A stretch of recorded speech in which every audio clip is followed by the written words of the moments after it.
Assalamualaikum warahmatullahi wabarakatuh. Perkenalkan nama saya Fadil Hendrawan dengan NIM SSI 2023-03424 dari kelompok 8. Pada kesempatan kali ini, saya akan mempresentasikan hasil ujian tengah semester mata kuliah pemrograman berorientasi objek dengan studi kasus mengenai aplikasi transaksi mata uang kripto. Proyek kali ini kami buat untuk memfasilitasi transaksi dua jenis mata uang kripto, yaitu Bitcoin dan Ethereum. Di dalam program ini, kami menerapkan konsep-konsep OOP seperti abstract class, interface, inheritance, dan enkapsulasi. Selain itu, terdapat validasi saldo serta pencatatan informasi transaksi. Di sini, kami menggunakan beberapa konsep OOP. Abstract class berfungsi sebagai kelas dasar, interface berisi kontrak metode yang harus diimplementasikan, inheritance digunakan untuk pewarisan sifat, enkapsulasi berfungsi menyembunyikan atribut dengan modifier private, lalu diakses menggunakan getter dan setter. Dan terakhir, overriding, digunakan untuk menulis ulang metode sesuai karakteristik masing-masing mata uang kripto. Struktur kelas yang kami buat yaitu ada abstrak kelas mata uang kripto, lalu ada interface informasi transaksi, lalu kelas Bitcoin dan Ethereum yang extend dan implement ke interface informasi transaksi, lalu yang terakhir ada kelas main app sebagai program utama. Selanjutnya, saya akan langsung mendemonstrasikan struktur program dan penjelasan tiap kelas di dalam IntelliJ-EDIA. Saya mulai dari kelas mata uang kripto. Kelas ini kami buat sebagai abstrak kelas, karena di dalamnya terdapat metode abstrak bernama proses transaksi yang tidak memiliki isi, dan nantinya akan di-override oleh kelas Bitcoin dan Ethereum. Atribut yang kami gunakan adalah alamat wallet. Atribut yang kami gunakan adalah alamat wallet dan saldo, dengan modifier private agar mengikuti prinsip enkapsulasi. Untuk mengakses dan mengatur nilainya, kami membuat getter dan setter. Pada setter saldo, kami berikan validasi jika saldo yang dimasukkan tidak boleh negatif. Apabila nilainya negatif, maka akan ditampilkan pesan peringatan. Lalu, ada interface informasi transaksi.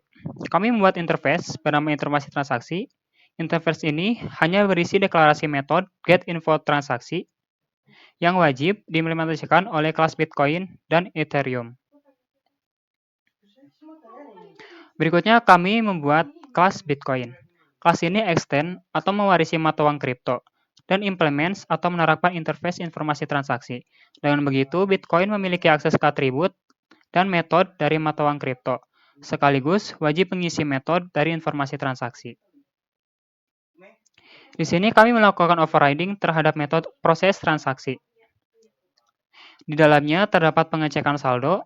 Jika saldo cukup, maka transaksi berhasil. Dan jika saldo kurang, maka akan muncul pesan saldo tidak cukup.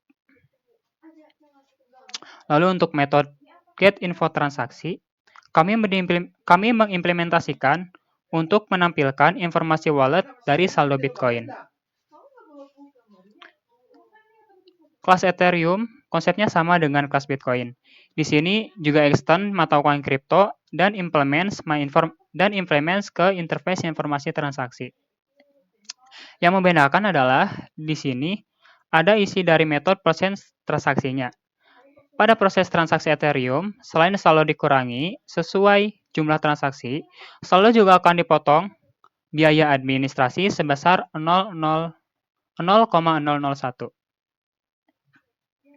Lalu, metode getInfoTransaksi sama fungsinya, hanya saja menampilkan informasi wallet dan saldo untuk Ethereum.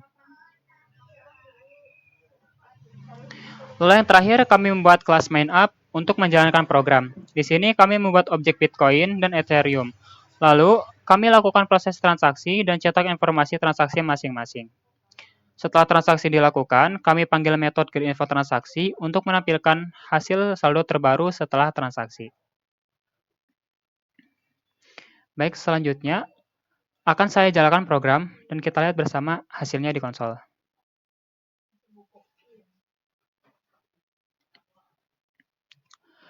Output pertama yang muncul yaitu transaksi Bitcoin sebesar 2,5 berhasil. Output ini muncul dari kode proses transaksi yang ada di kelas Bitcoin. Di dalamnya, metode akan mengecek apakah saldo cukup, lalu mengurangi saldo sebesar 2,5 dan menampilkan pesan transaksi berhasil. Dan jika saldo tidak mencukupi, maka konsol akan menampilkan saldo Bitcoin tidak cukup. Lalu, untuk output kedua, yaitu transaksi Ethereum sebesar 3,0 berhasil, terpotong fee 0,001. Output ini keluar dari ETH titik proses transaksi yang ada di main app Java. Kode ini memanggil metode proses transaksi di kelas Ethereum. Di dalamnya, transaksi akan memotong saldo sejumlah 3,5 ditambah fee 0,001. Jika saldo cukup, saldo akan dikurangi 3,001, lalu tampil pesan transaksi berhasil beserta info fee. Jika saldo tidak cukup, maka akan tampil saldo Ethereum tidak cukup.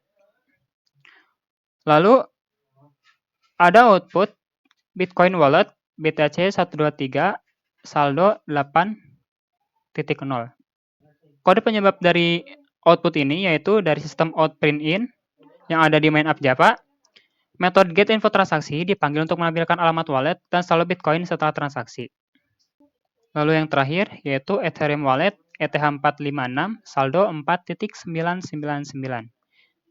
Baris output ini keluar dari kode sistem out print in ETH get info transaksi dari main app Java.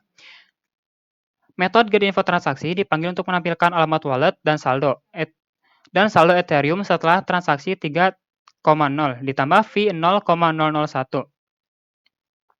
Saldo awal dari 8.0 dikurangi 3,001 sama dengan 4,999.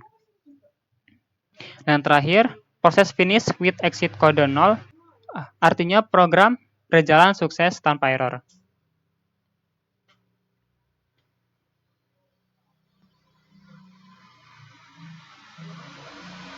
Dari hasil running di konsol tadi, bisa disimpulkan bahwa metode proses transaksi dipakai untuk transaksi dengan validasi saldo dan fee, jika ada. Lalu metode get info transaksi digunakan untuk menampilkan alamat wallet dan saldo terakhir. Nilai saldo dan fee akan memengaruhi hasil yang tampil di konsol. Demikian penjelasan dari saya mengenai proyek UTS pemrograman berorientasi objek. Program ini kami buat dengan menerapkan konsep abstrak kelas, interface, inheritance, enkapsulasi, dan overriding sesuai karakteristik masing-masing kripto. Terima kasih. Wassalamualaikum warahmatullahi wabarakatuh.